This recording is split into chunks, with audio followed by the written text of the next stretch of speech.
What's up folks, welcome back to the channel. Today we're going to be looking at all things electrical on Panther. So looking at charging system, ignition system, and how we throw the whole lot together into my poorly made battery box to have a nice running bike at the end of it. So stay tuned, it should be a good video.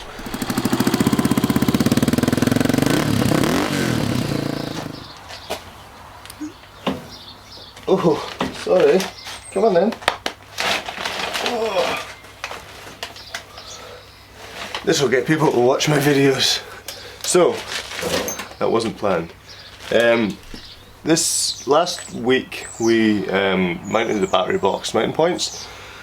That was a fairly simple task. We modified the back end of the frame as well, which I've had a few ideas. So on this build I've had a lot of time to think. On the Scrambler build, there was a lot of things I did purely because I had 4 months to get everything put together. So it's my first build, I didn't necessarily know exactly what I was doing. So here I've had a good chance to think about how I would do things differently.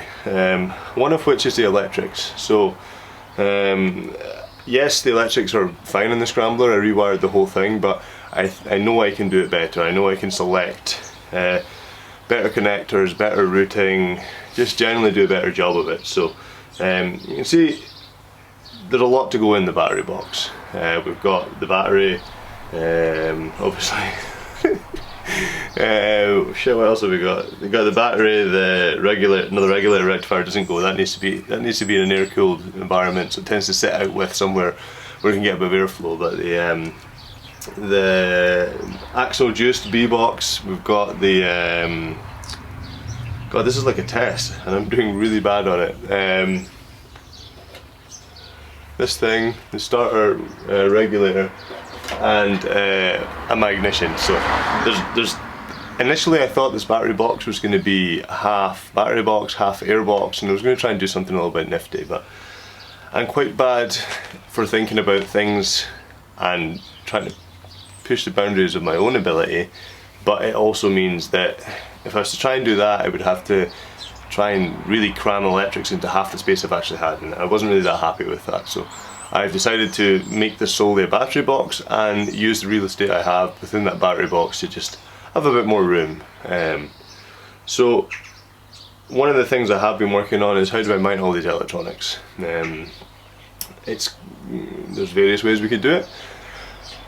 One could be some conveniently made mounts, which I will go do a time lapse to show how I made them. But one way could be using foam, like high density foam cut to shape so everything slots in nicely and doesn't move. So I'm going to do a combination of both, just because I think the axle juiced box really needs a nice flat surface to sit on. It's held nicely in place.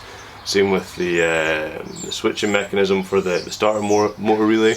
Whereas the battery, I think if I can get some nice double-sided sticky tape in the bottom and some nice high density foam, that could stay nicely in place. It means I've not made a specific mount exactly for the battery, so if I decide to change the battery at a different point, I'm not tied into welding points, points that I've mounted onto the battery box. So that bit's almost at a close. I'm just waiting for a few bits to arrive. So the next focus is going to be on the electrics, and to be honest, there's so much to do with motorbike electrics, but it doesn't necessarily have to be complicated. I find in the past, when I've worked on other bikes that already have an existing wiring system, it can sometimes get a little bit daunting and confusing because you've got a shitload of wires staring at you and no real idea what they do. So that's where the dawn of these types of units, bye bye dog. That's for the dawn of these types of units. This one's an axle juiced B-box, I believe. Yes, it is. And the other one is the Moto Gadget M unit. These systems have been simplified to simply allow you to plug in inputs and outputs. It's just a switching module pretty much. So it's a bit more complex than that. There's relays and whatnot. Well, they eliminate a lot of the relays. All the technology is built into this thing, so you can put your input signal from your handlebar, it goes into one side, or from your foot brake, or your wherever you have an input signal, and it sends the signal the other way to the bike. So once you start rethinking about routing of electronics and everything else, what you actually need from a bike system, this is absolutely fine. It's not going to have, it's for the likes of these bikes where you build them yourself. You don't have loads of high tech in there. Sure, there is tech. I mean, there's for me, probably the fanciest bit in this is the ignition, the automatic timing unit for the ignition, which I need to fit as well. So we've got the likes of this here. So yeah, this aims to simplify things a lot more. So hopefully one of the outputs of these videos, and I'll probably do a few in the electric series, is just to help people understand that there's hundreds of videos in the M unit. There's probably not many videos on this thing. The reason I chose this was it was quite a bit cheaper than the M unit. I think it offers a lot of the same features. I'm going to be brutally honest and say I did look, but stop that. The £80 difference between this unit and the M unit was a big selling point for me. I'm not. Yes, it's cool and it's funky to be able to connect your phone to Bluetooth and then connect to your bike and then see what's happening, but it's a classic bike. It's going to be locked away in the garage a lot of the time. I don't know, I just didn't feel that those options really were suited to me. There's bolt-on modules for this, so you can add the same compatibility. I may do that at a later date if I feel that it's something I really lack, which probably is not going to be, but if that's the case, then there is adaptability with this. So I got this from Digital Speedos. I'll put a link in the description, and you can have a look and see if you like it or not. But this should be good. I should be able to get a good idea and tell people what I think of it. Having used one of these modules for the first time, I'm going to be looking at things like how easy is it to link up switches. So I don't know, most people are probably aware of it. It's been a revelation for me. RS Components is an amazing site, and I have no idea what this dog's doing. 2 seconds. Bad dog. Just kidding, you're not really. RS Components is an amazing site. It's got virtually anything you need. If you peel away the layers of some electronics, some switchgear and everything else that you can buy, simplistically that is components you can buy on RS Components. These are little lights. We'll get a little close up of them, but these are not lights, these are push button LEDs.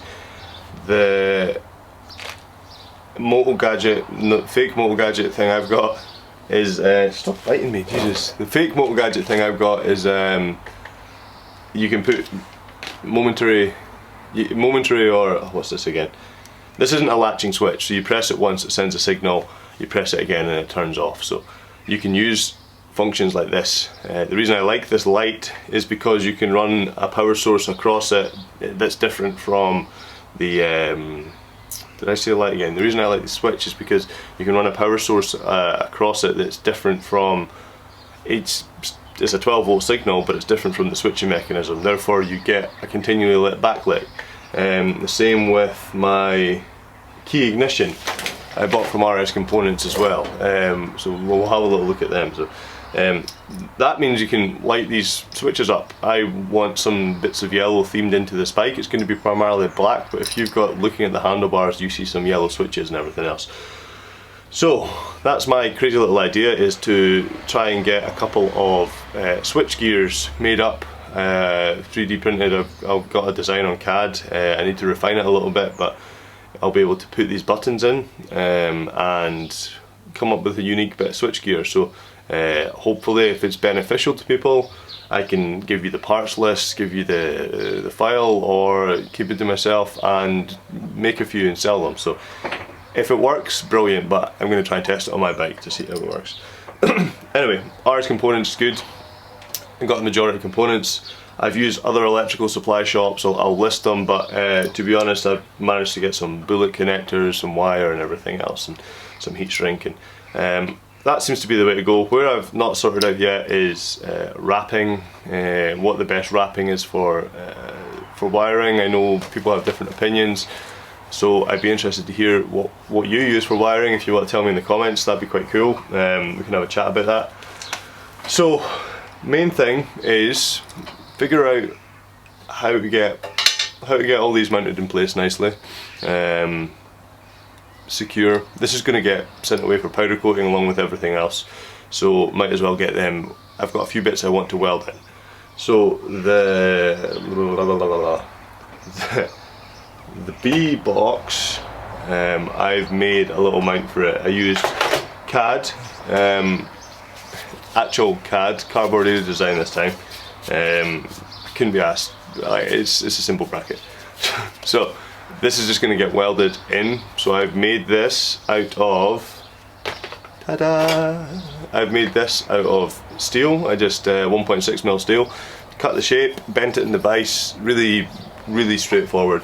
Next thing is to try and weld this in place on my battery box. So I've got some new upgrades, some nice goodies for my welding torch, which we'll have a little look at. But that should help give me a lot more control. I've got a foot pedal now as well. I think I mentioned that in the last video. I was singing its praises. So I'll get this welded in. I think I might actually need a stubby cap lens for the back of my TIG torch, so I can get right in to the battery box. But that's fine as well. We'll get that. So I'll weld that in. Same deal with the starter relay. I've made a little bracket. Really simple, again another U-shaped bracket, so we shall put that in place and then weld that at some point in the battery box, and it allows me just to put this in.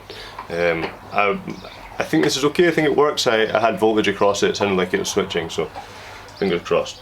So reason I'm mounting them first is because, ignore that dog, it's fine. If he starts choking, please tell me. I want to get everything set up and in its home position so that I can then start running lengths of wire. I know where things are going to go, so I know, alright, brake lights, tail lights, they're not important right now, they're not going to stop me running the bike, but the wire needs to go to the back end, so let's put that in place, have it out of the way. Stuff going to the front end of the bike. So we've got, what, three main systems: ignition, charging system, the brain of the bike, and then everything else that runs it, the headlights, the tail lights, the indicators, and the tail lights, the indicators, and everything else. So if we break it down into chunks, what I need to do in this build is fairly straightforward, and I think it's probably merits not drawing it on the board because it will look shitty and awful. I think I'm going to draw a CAD, or not a CAD, like something neat that I can say, this is what the wires I need, this is everything else. That B-box unit came with extensive instructions written in German English, which is what I like to call a blend between German and English, funnily enough. So I need to decipher that and figure out what the hell they're saying, but I think it looks fairly straightforward. Any outie, any outie, any outie. So let's have a quick chat about, I don't really know yet. Let's pause and come back with an idea. You gonna keep Dad right? Stop him from ruining another bike. He's a good boy. Oh shit, sorry.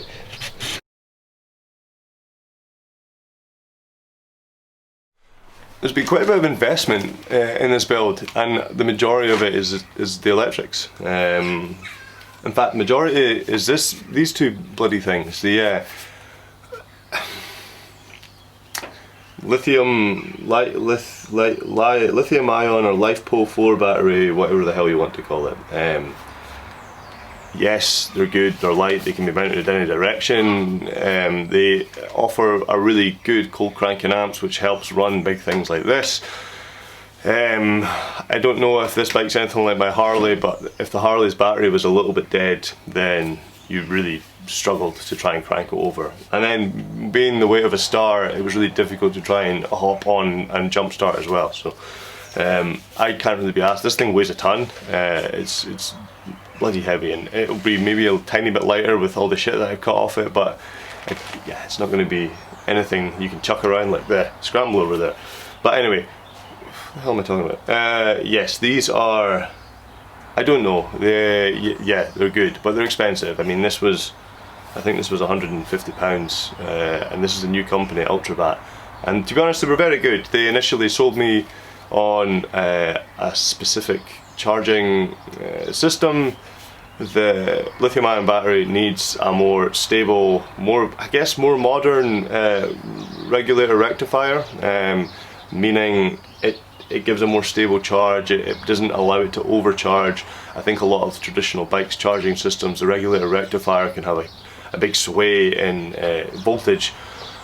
These things can be particularly sensitive to voltage, even though they have allegedly inbuilt overcharging facilities. How all that works, I don't know. I'm not an electrician. I failed it horrendously at university. Mechanical engineer for life. This here, apparently, the first regulator rectifier they sent me, despite me asking several times, will this work? I have a field excited charging system, and meaning that there's like a little switch that taps on and off, and how's that? I can't remember how it's all regulated. I'll put up a diagram, a really poorly drawn diagram. About 3 months ago I got right into the nitty gritty of charging systems, motorcycle charging systems, and the main reason being I knew that there was difficulties in getting a regulator rectifier that was specifically for this bike. They sent the wrong one. The cables that came out of it, I looked at the wiring diagram. I didn't think it would work because I didn't have a position for my field coil, which exists on the alternator on this bike. There was potentially other options. Could you go to a constant magnet type unit? Probably not for this bike. Could you swap an alternator off a more modern bike with a different charging system? Yes, probably. I think there was one off XJ600, XJ700, I can't remember. Off another bike you could have fitted that, but not really what I wanted to do. I couldn't really be arsed, to be honest. So I said, why have you sent me a regulator that doesn't work despite us talking about it? And they said, send it back, and I'm like, we'll pay for it. So they found one that works. This is an Electrosport, which is specific for the Yamaha. I will try and put a link in the description of the model number, so this may hopefully help you. You do get a Rix Electronics one as well, the 410 or something I think it's called. That was, if this didn't work I was going to get that. It's just bloody expensive. The Rix one's 170 quid, getting it imported to the UK, and only a few places have them. This one, I think it worked out 120 pounds, and still quite expensive. So there's a lot of money there. There's the best part of 300 quid tied up in battery charging system. But this allegedly is one that allows me to charge my lithium-ion battery without any risk of it exploding and killing me. So that's nice. I guess the next thing is ignition module. Now I've got the early videos of this bike. I rigged up the original Yamaha ignition system, tried to get the bike to start. That didn't work. There was an issue where one of the coils wasn't firing, and I couldn't really be asked diagnosing it, knowing that I had a nice new ignition. So I believe the coils that run on the bike run with this system. I need to go and double check that, but I think looking at them, that is the compatible coils. But anyway, this system from Nutronics comes with a new thingy that attaches to the end of the crank and turns around and picks up the sensor signal, and so sends a signal to here, which then sends a signal to the spark plugs, and that's fine and dandy. So we have ignition system. I need to fit that as part of the wiring, routing and everything else, because this sits in my battery box. We've got ignition. We have a nice new ignition switch. I think I already spoke about that. From large components. So battery charging system sorted. We just need to connect the regulator rectifier to the alternator. We just need to connect the ignition system to the engine crank. Then the only thing we need to do is connect the whole lot up to the B box. So let's. I think the way this is probably going to go, this video, we'll do it in we'll try and break it into maybe a few 20-minute episodes of what we need to do. So whether we focus on just getting everything in its home today and speaking to each other, that could be a good option. I'm not gonna, whilst I would like obviously to get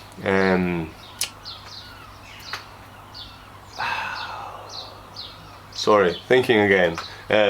Whilst I would like to get everything rigged up with buttons, indicators and everything else, I've been quite open and honest in saying that I want to try and find my own indicators that go in here. I'm meant to be getting a lathe, not a mill, a lathe soon, a small little hobby lathe potentially. So if that happens, I'll be able to try and make up some bushings, try and get some nice LEDs that go in there.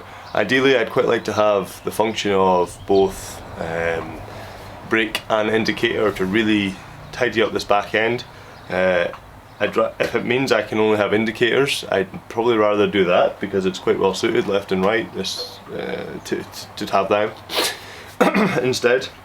So yeah, let's go and get these battery box mounting points welded in place and have a little look about. Well, firstly, we'll have a little look at the logistics of getting everything in, and then we can go from there. Right, so this is obviously the battery box I made. Really well made. I was joking earlier when I said it was poorly made. It's actually the best made thing you've ever seen. Battery, obviously, but I need to figure out a way to stop this battery moving around. So you can see it sits on the bottom portion here. So if I was just to leave it, it would fall around and probably get excited and explode and die and kill me. So I want to be able to put something in here. I'm thinking foam, and I'll cut the shape of the battery so the foam matches this, and it'll be maybe up to 3/4, maybe up to half the height of the battery. And I'll put some sticky tape on the bottom and double-sided tape and foam. I think that's going to hold it in place. If anyone can think of anything better, then I'm all ears, but I think that's probably okay. We've then got the ignition module, conveniently double-sided tape. It's very light. I don't think it needs to go. I don't think it needs its own mounting.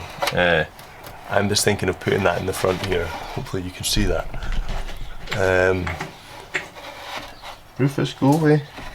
So that goes in there, and that'll be stuck in place. Then we have our starter relay. Now, I looked at this and I thought, well, it's got these little mounting points. Little mounting points are fine. I think I could try and make a U-shaped bracket out of steel, custom made, really fancy U-shaped bracket. What I'm thinking with that is I will get this welded on the side, tacked in place, and that will sit here nicely. So you can't see it because it's just falling, but this is where I think it will go. And then finally I want my unit, not finally yet, I've got another piece. We've got my B-box. I want that to sit next to it on the other side. Now initially I thought all the cables went in the side, but luckily they don't. So if I put that in like that, then all my cables, they're not getting too stretched. They'll come straight out the top. We'll be able to just come straight out the top here and go to wherever they need to go on the bike, which is fine. It means that when I put the cables in, I'll have to do this out of the bike, like out of this area here, so I can get a screwdriver in and everything else. So just thinking about those things. So if I want to make any changes to this system, which it's not likely it's going to be something you need to do a lot, but if I do need to make changes to the system, then I'll probably have to unbolt it. But it's got 2 bolt holes, so that can sit in. So I thought, right, why not make a nice little mount that matches the profile of this back bit, so it sits in here, and then as that sits in nicely, we can just mount that in, and that can be the whole lot can just be kept nice and tight together. Final piece of puzzle is an ignition. I quite like it on my Scrambler. I've got my ignition and kill switch underneath the bike. I can't remember if this is a kill switch or not. It might be. Hopefully, the problem with the Scrambler was it was just a shitty little 6-volt system, so I had to kill the kill switch. Essentially went between one of the spark plugs, the only spark plug. Seeing as it's a single cylinder. But anyway, this is a nice little ignition, and I think what I'll do is have that mounted in here so that you just see that in the middle. You can put the key in, you can turn it, or if I do have to put a kill switch in, I can have one at either side. That'll still be below this part here, and again, unless the ignition module shits the bed, that doesn't really need to come out. So fairly logical thinking as to how this will all be managed. the regulator rectifier. Let's go have a quick look at that. So battery box will be here, the regulator rectifier I think. So I think it initially sat on the original battery box, which was in here anyway underneath and everything else, but I kind of want it tucked away, and I think some helpful people that have done one of these before are telling me to mount it in here, or upside down in here, or somewhere in here. I think maybe upside down in here might work actually if I use those bolt holes potentially. I'm going to be truthful here. It's been that long since I worked on the bike, the original bike. I can't remember exactly where everything went, so I am the epitome of a wild Scotsman just now, Jesus Christ. Anyway, it's been that long since I worked on this bike, so it's taken a minute to remember everything and where things went, but to be honest it's quite nice. I've probably got a clean slate, so long as I don't cut off any mounts that, like, for example, hold the brakes on or are a vital part of the bike. I should be okay. Please hold this to me if I do something stupid in a later video. So let's go get these mounting points welded in. That'll be a nice little task for the morning. I need to go and order some foam. Once I've ordered that foam, we'll get everything else in situ, and then we can start thinking about, maybe we focus on looking at the ignition module, and then that could probably do us for today's video. Once I get all that bits and pieces done, and then it'll give me time to go away and work on a wiring diagram. Once the wiring diagram's sorted, we can sit and talk through and just do a step-by-step breakdown. Here's what I'm doing next, here's this wire going to the coil, here's why, and it's a teaching for me as well, if I can understand why we're running certain cables and everything else. So I've never wired one of these up, so I really want to give a really raw first-hand experience of the stupid shit that you're going to do. For example, on this bike, ignore that comically sized number plate. All the electrics are under here in this little battery tray. Now, I made this battery tray out of what appeared to be armoured steel, but it was the only thing I had at the time. But here's my ignition switch, here's my kill switch, but I'd made some cables too short. The cable management wasn't really the best. Sure, everything ran. I managed to do everything off one set of handlebar switches, which just ran underneath the tank and everything else. I've not got a speedo on this. I don't really know what I'm going to do for a speedo on this. We'll just play that by ear and see how we get on. I quite like not having a speedo. I use this with a GPS gauge, but in the same vein, maybe a nice little circular speedo, circular tacho. The traditional Yamaha ones look really nice, but here's my coils. Yeah, I'm going to rebuild the other carbs. I've got some kits for them.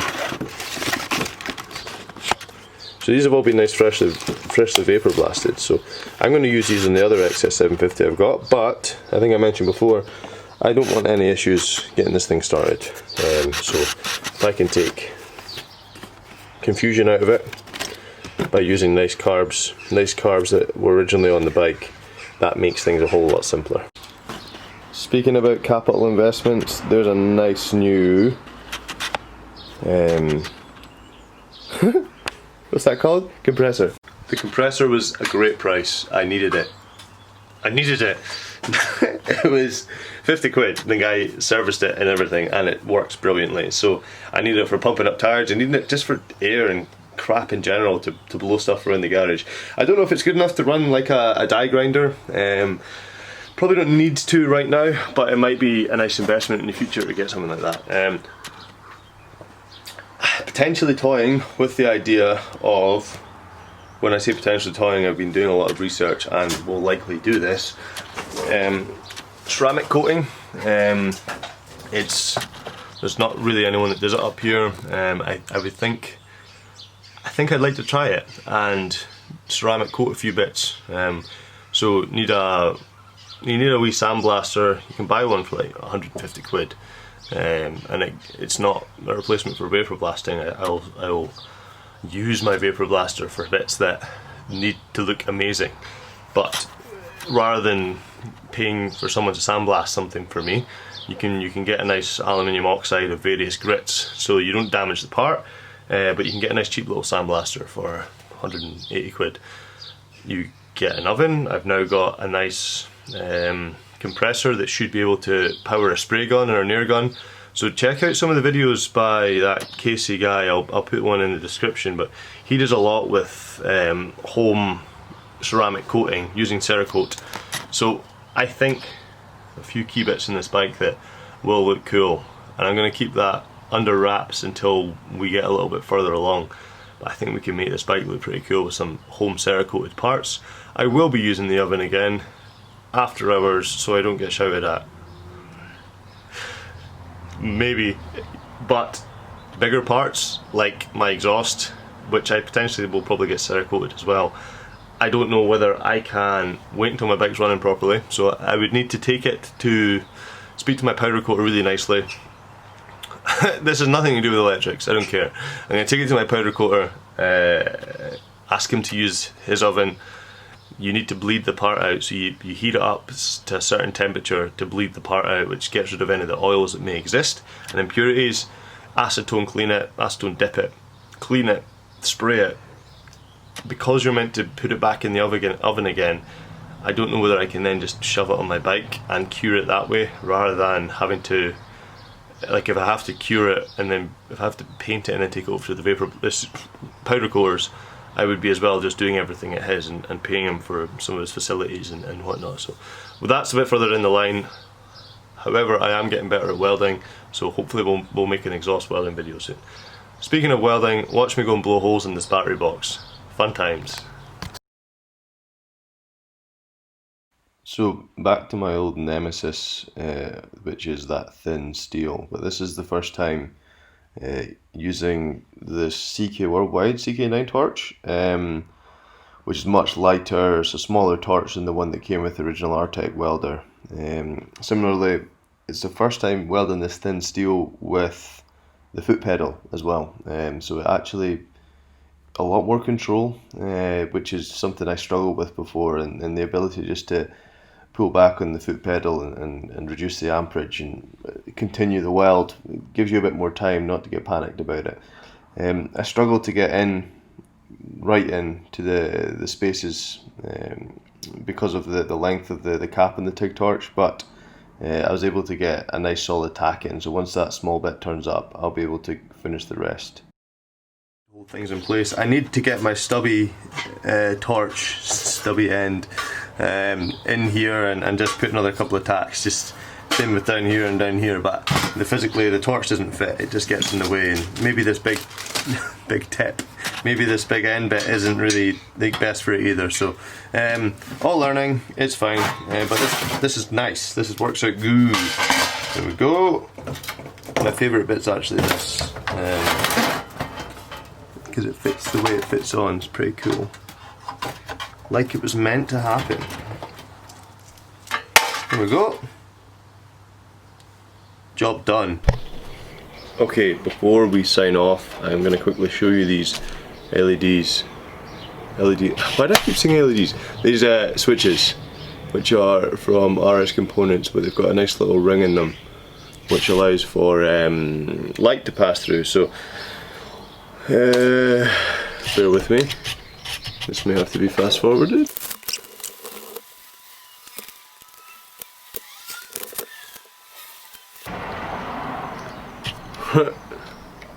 Right, let's zoom in.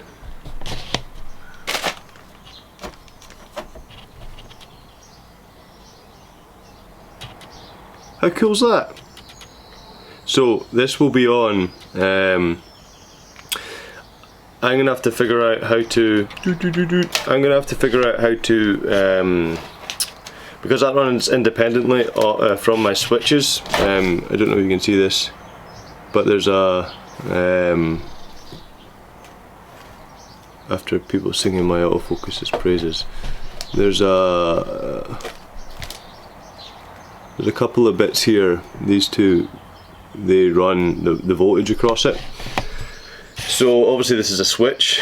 You press the switch, the function happens, but you can, for this voltage to work, you continually need to have some kind of feed taken off the 12 volt battery. So my thoughts are, with the B-Box, I'll look at something like the ignition, which when you turn the key on, the ignition coils are permanently got the 12 volts fed from the battery. So if I can take a feed off that, along with, and then tie that into the routing that goes to the handlebars, it means that these can always be running, but they're independent. The power to run the LED is independent from the input, the button input. So I'm going to wrap this video up.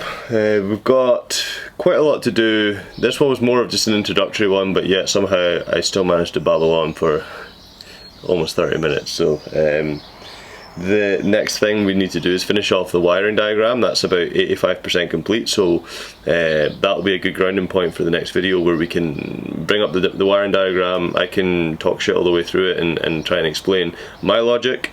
Hopefully the wiring diagram will be beneficial to someone wiring an XS 750, 850 with a B-Box, but the theory should all be the same. So it's more of a, where your ground point is going to be, how you're going to do this, how you're going to do that. So we'll get the wiring diagram, we'll get the ignition fitted, we'll sort out the alternator, and we'll get the regulator rectifier fitted.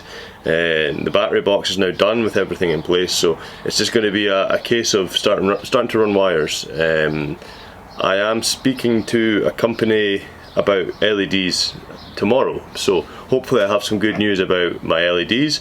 I've had a few more ideas as to how they're going to look as well, so stay tuned for the next video. We'll talk about that in a bit more detail. Thanks for watching.